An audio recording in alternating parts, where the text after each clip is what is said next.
WVLA TV, a new vision for Louisiana. From 33 Metro News, news with Heath Allen and Sonia Fort.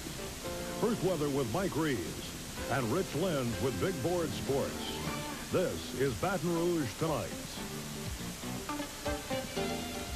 Good evening, everyone, and welcome to Baton Rouge Tonight. Topping the news tonight, Arizona Governor Evan Mecham has become the first U.S. governor to be impeached and removed from office in nearly 60 years.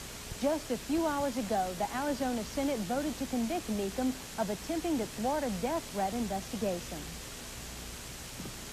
With the governor looking on in chambers, the Arizona State Senate late today found Evan Mecham guilty of an impeachable offense, obstruction of justice. By your vote of 21 ayes and 9 noes, Evan Mecham is convicted of high crimes, misdemeanors, or malfeasance in office as contained in Article 1 of the Articles of Impeachment.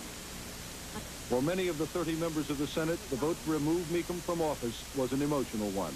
And I don't find that that particular case has been sufficiently made. And I vote no. Even when for conflicting testimony and presentation of issues, I believe the facts are undeniable. I cast my vote on Article 1 as guilty. During the 5-week trial, the Senate heard charges the governor obstructed justice in ordering the head of the state police not to cooperate in the investigation of a death threat by one of Mecham's aides. His reaction was, well, if you want my permission to talk to the Attorney General, you can't have it. Mecham testified he did not consider the threat serious. The governor was also accused of illegally loaning state money to his automobile dealership. He is now selling the dealership, claiming unfavorable news stories about him have driven customers away. When Mecham testified on this count, he became angry after the prosecutor likened the loan to embezzlement. I have not seen any individual witness insulted as I have been, sir. The Senate also convicted Mecham on the second count of the indictment by an even wider margin, but it chose not to invoke a clause which would prohibit Mecham from ever holding office again. He may be eligible to run in the recall election next month. Don Oliver, NBC News, Phoenix. Well, 20 years after the assassination of Martin Luther King, Americans, black and white, remembered the fallen civil rights leader today. A memorial service this morning at the Orpheum Theater in Memphis, Tennessee, a city landmark just a short march away from the Lorraine Motel, the place where King was killed. More than 2,000 people showed up for that march, including civil rights leaders, congressmen, and union workers. In Atlanta, Georgia, King's wife, Coretta Scott King, and her family walked from King's Center for Nonviolent Social Change to his tomb in the courtyard. 2 wreaths were laid at the grave site as a crowd of nearly 600 people sang, "We Shall Overcome." Here in Baton Rouge, local civil rights leaders remembered King as well. Maurice Brown talked to a civil rights leader here at home who remembers King.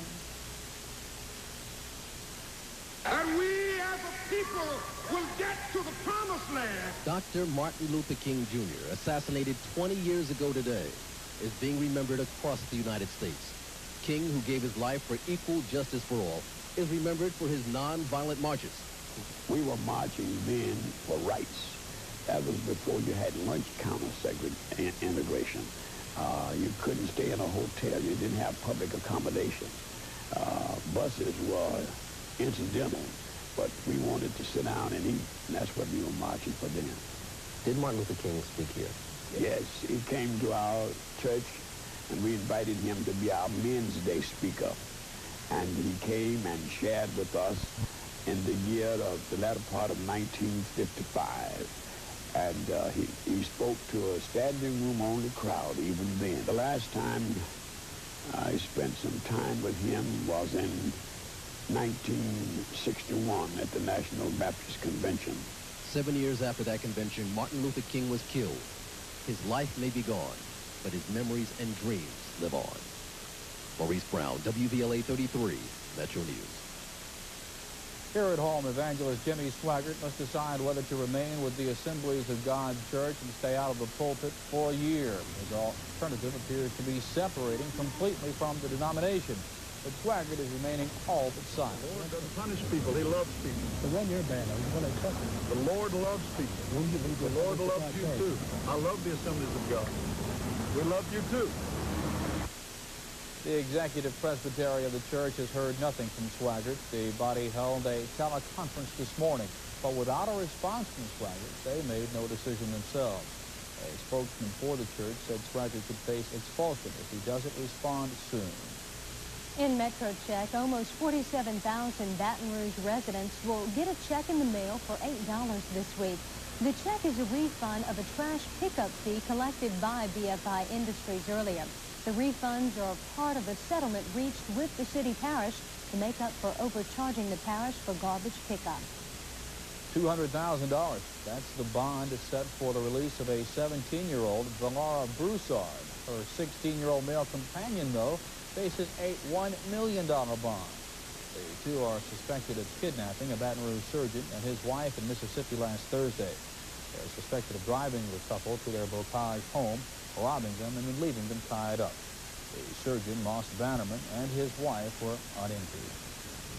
Happening around the world tonight, authorities are searching for 3 escaped murderers. The inmates broke in a West Virginia prison's basement, made their way to an empty building, crawled out a window, and climbed down a wire to the ground. On the ground, they changed clothes behind a large air conditioning unit and then cut a hole in a chain-link fence. Officials think the men had outside help. They are being sought in Ohio, Pennsylvania, and West Virginia. Well, 9-year-old Tony Eliagina is now the youngest person to fly solo across the United States. The young pilot flew from Santa Ana, California to Boston, Massachusetts. On his return flight home, he landed at Washington, D.C.'s airport to meet the press. Until Tony finished this flight, the youngest pilot to make it across the country was 10 years old, only a year older than Tony himself. So what's making health headlines tonight? AIDS in teenagers. He's making family health headlines tonight. Teenagers may be more resistant to the AIDS virus than other age groups. The New York Times reports recent studies indicate that teens infected with the AIDS virus are likely to remain free of the disease longer than adults or infants. Dr. Edward Gompertz of the Children's Hospital in Los Angeles says, although the results are preliminary, everything is pointing in the same direction. With everything else you have to deal with on a day-to-day basis, one of the last things you'd probably take time to think about is your toothbrush. But in tonight's Health Focus, we learn they are maybe more involved in choosing and using your toothbrush